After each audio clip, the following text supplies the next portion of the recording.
لوگوں سے منہ پھیر کر بات نہ کرو۔ لقمان حکیم نے اپنے بیٹے کو نصیحت کی کہ اے بیٹے، لوگوں سے جب بات کرو تو منہ پھیر کر نہ کرو۔ عربی میں اس کے لیے لفظ استعمال ہوا ہے تسعر، روٹ ہے سواد این رے۔ سعر ایک بیماری کا نام ہے جو اونٹ کے سر یا گردن میں ہوتی ہے، جس سے اس کی گردن اکڑ جاتی ہے۔ تو گویا تسعیر کے معنی گردن اکڑانا ہے، اور اکڑی ہوئی گردن تکبر کی علامت ہوتی ہے۔ تجربہ کیجئے، یعنی گردن کا جب اکڑاؤ ہوتا ہے انسان کے جسم میں تو لازماً اس کی گفتگو پر اثر پڑتا ہے، اور گردن شعوری طور پر بعض اوقات نہیں اکڑائی جاتی، جب اندر تکبر آتا ہے تو وہ خود بخود اکڑنے لگتی ہے۔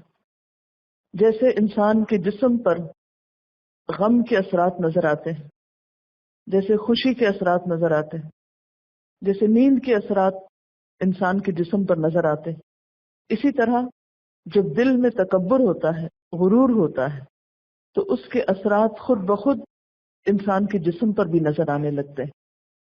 اور تکبر کا سب سے بڑا اثر انسان کے چہرے اور اس کے رویے پر ہوتا ہے۔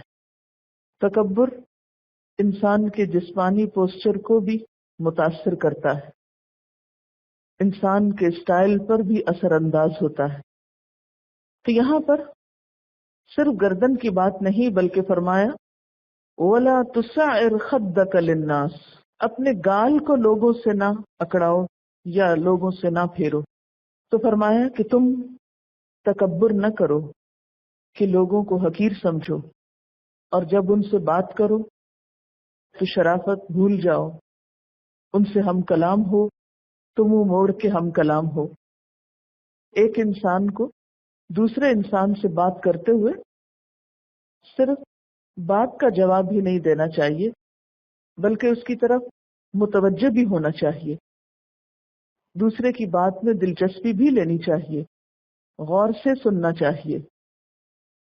عموماً جس بات میں ہماری کوئی دلچسپی نہیں ہوتی یا جو بات ہمارے مزاج یا مرضی یا موڈ کے خلاف ہوتی ہے، اس میں ہم توجہ نہیں رکھتے، اس میں ہم منہ موڑ لیتے ہیں، بے پرواہی اختیار کرتے ہیں، بے رخی۔ اردو میں گال پھیرنا یا گال موڑنا کس ایکسپریشن کے ساتھ استعمال ہوتا ہے؟ بے رخی کرنا۔ رخ کہتے ہیں چہرے کو، تو بے رخ یعنی بات کرتے ہوئے چہرہ سامنے نہیں، گویا چہرہ ہے ہی نہیں، بغیر رخ کے ہے، بغیر چہرے کے ہے۔ اور للناس سے مراد عوام الناس ہے، کیونکہ لوگوں کا ایسا رویہ عموماً عوام الناس کے ساتھ ہوتا ہے۔ جس شخص کو ہم اہمیت دیتے ہیں، جس کو ہم بڑا سمجھتے ہیں، جس کی بات ہمارے نزدیک اہم ہوتی، عموماً اس کی طرف منہ کرنے میں تو کچھ مشکل نہیں، بلکہ ہم کوشش کے ساتھ، توجہ کے ساتھ اس کی بات سنتے ہیں، یعنی کانشیسلی اپنا رخ اس کی طرف کرتے ہیں۔ لیکن جسے ہم حقیر سمجھیں، جس کی ہماری نگاہوں میں کوئی اہمیت نہ ہو، اس کے ساتھ عموماً ایسا رویہ اختیار کیا جاتا ہے۔ مثلاً غریب لوگ، کم پڑھے لکھے لوگ، ناسمجھ لوگ، یا پھر کسی بھی اعتبار سے اپنے سے کمتر لوگ، تو عموماً دنیاوی اعتبار سے بڑی حیثیت کے لوگ اپنے سے کمتر حیثیت والوں کے ساتھ ایسا ہی معاملہ رکھتے ہیں کہ بات کرتے ہوئے ان کی طرف توجہ نہیں دیتے، ان کو توجہ کے لائق نہیں سمجھتے، توجہ کے قابل نہیں سمجھتے۔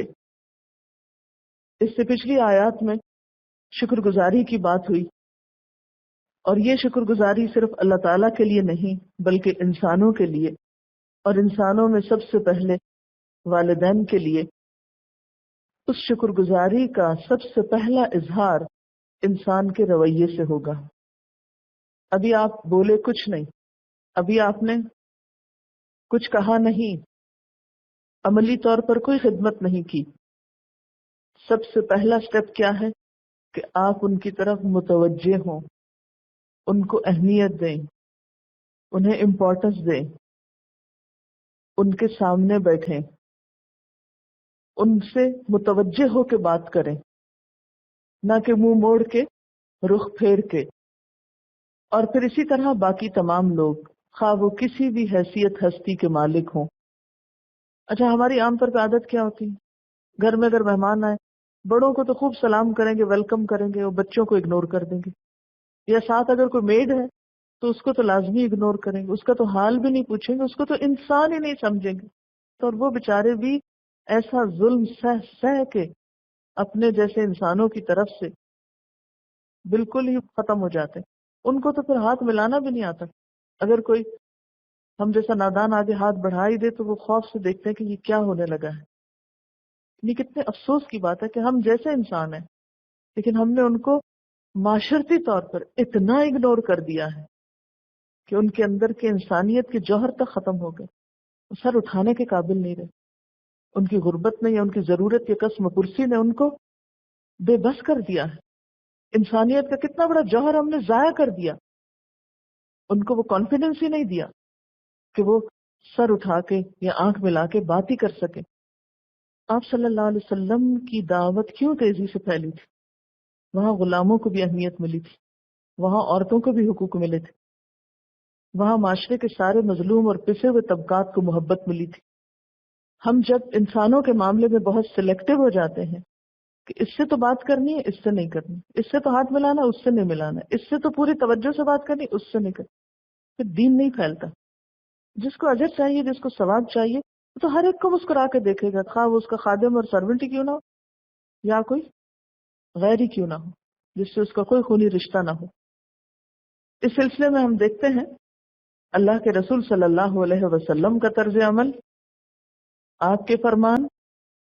تو حضرت ایاز سے روایت ہے کہ رسول اللہ صلی اللہ علیہ وسلم نے فرمایا، اللہ تعالیٰ نے میری طرف وحی بھیجی ہے کہ آپس میں تواضع، عاجزی اختیار کرو، حتیٰ کہ کوئی کسی پہ فخر نہ کرے اور نہ کوئی کسی پہ زیادتی کرے، یعنی ایک شخص دوسرے کے مقابلے میں فخر یا تکبر سے کام نہ لے۔